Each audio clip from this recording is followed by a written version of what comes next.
Y claro que el Fondo Monetario Internacional lo único que te ha traído es pobreza, más pobreza tras pobreza. Os pregunto, ¿con el Fondo Monetario Internacional hemos solucionado problemas? Hay gobiernos tan desgraciados como el de Moreno que permitieron volvernos a endeudar con el FMI.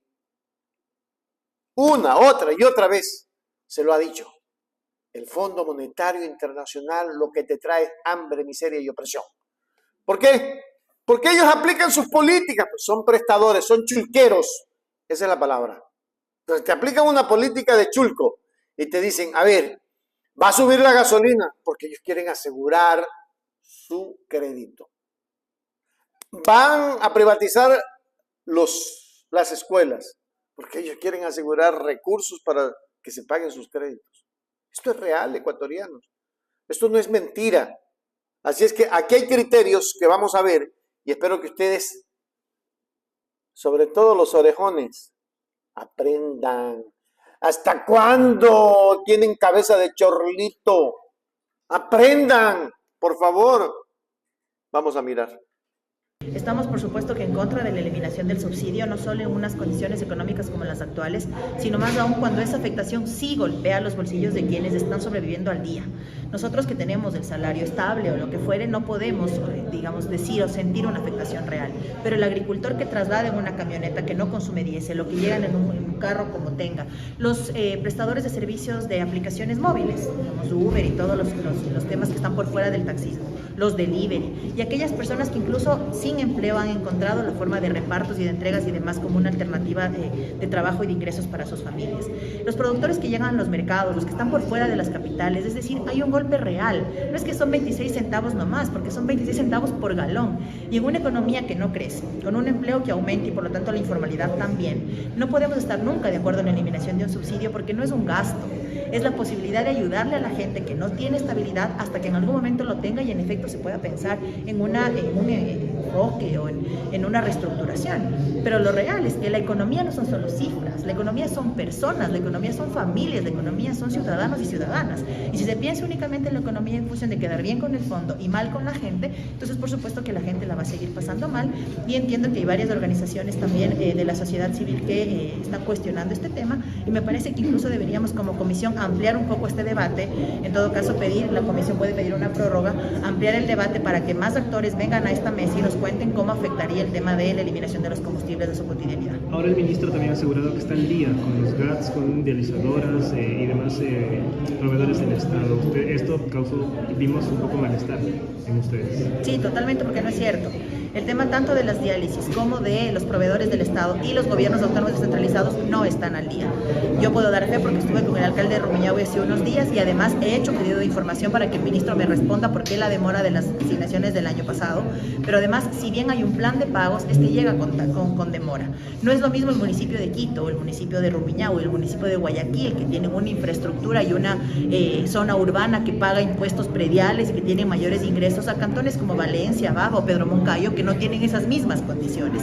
Entonces no se puede pensar que porque se asigna ¿Sabes que con esas críticas que sí, que esto, que lo otro, que el gobierno de Noboa es el mejor, estás enterrando a cientos de ancianos? ¿Sabes por qué? Porque él es neoliberal. Los neoliberales trabajan para ellos, para nadie más. Ustedes han sido testigos de la comparecencia del señor ministro de Economía el día de hoy en nuestra Comisión de Control, Transparencia y Participación Ciudadana. Pero de verdad que quedan múltiples preguntas no contestadas, quedan muchas dudas. Los colegas han hecho una exposición muy clara en la parte técnica. Yo voy a tocar más la parte humana. Le he dicho al señor ministro en mi exposición que el país se ha endeudado a 4.000 millones de dólares, donde ya en primera instancia se decía que había una primera entrega de 1.000 millones, donde se ha priorizado pagar deudas.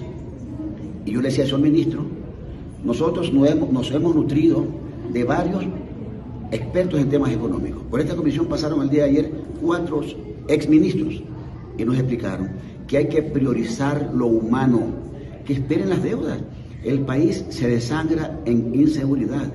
Yo recorro todos los fines de semana a los hospitales desabastecidos, no hay medicina, los tomógrafos dañados, los equipos de rayos X dañados, las estructuras de los colegios emblemáticos de Guayaquil destruidas. Ban Ecuador debería estar funcionando en estos momentos. ¿Qué necesita la gente de los sectores populares a quienes yo represento? Inyección económica para poder reactivar la economía desde los sectores populares. Ban Ecuador debería estar funcionando ya para que esos emprendedores puedan hacer uso de esos pequeños dineros, hasta $3.000 sin garantía, y el resurgir económico salga de los sectores populares. Es lo que yo le vengo reclamando al señor presidente, con una altura y mucho respeto, y le he dicho en este momento al señor ministro de Finanzas que ha comparecido. ¿Cuándo te vuelves humano? ¿Cuándo te vuelves persona con conciencia? Y sabes a ciencia cierta que están destrozando al país y te ríes. Sabes que con esa risa estás enterrando a niños que no tienen que comer. No es casual lo que estamos viviendo, ni siquiera en los términos en los que los ministros se pronuncian públicamente. Ayer en la rueda de prensa dijeron que los subsidios eran gastos fiscales ineficientes. ¿Idea de comunicación del gobierno? No. Medios de comunicación, no, compañeros. Punto 55 de la Carta de Intención. Las autoridades se han comprometido a realizar nuevos y ambiciosos esfuerzos fiscales para garantizar la sostenibilidad presupuestaria y situar la deuda en una firme senda descendente. Y entre el párrafo dice, medidas como la racionalización de los gastos fiscales ineficientes para anclar las finanzas públicas en fuentes de ingresos fiables y reducir la dependencia del petróleo. Eso dice el punto 55. ¿Idea de los ministros, idea de la viceministra? No. Es lo que dice el fondo tal cual, puesto en una línea de comunicación. ¿Qué más dice aquí, en este documento? En la condicionalidad del programa, numeral 46. Un piso sobre el NOPB, incluyendo los subsidios a los combustibles, un piso sobre el saldo global y un piso sobre la variación de stock de reservas internacionales netas. Si esto no es lo suficientemente grave, la siguiente fotografía, por favor. Existe una tabla donde se establecen criterios cuantitativos de rendimiento y objetivos indicativos dentro del acuerdo con el Fondo Monetario.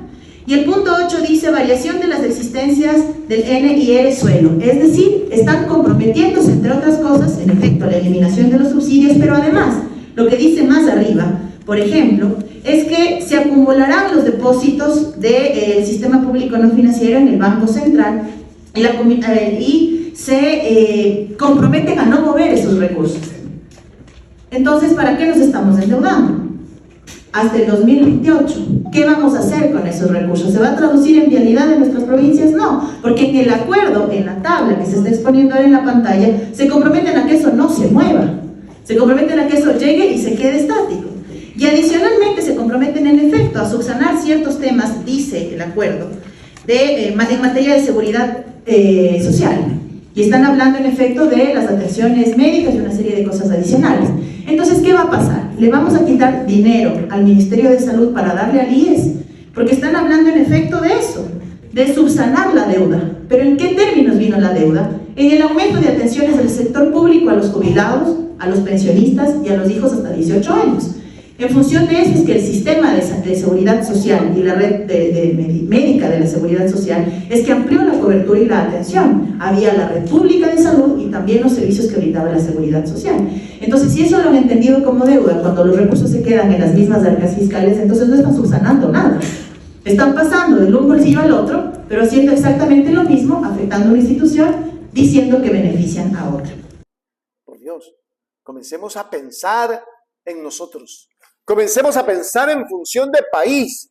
Comencemos a pensar en función de los niños, niñas, adolescentes que cada vez ecuatorianos tienen más dificultades para sobrevivir en este país. Ya veremos qué pasa. No se olvide, suscríbase a nuestro canal. El canal de la información.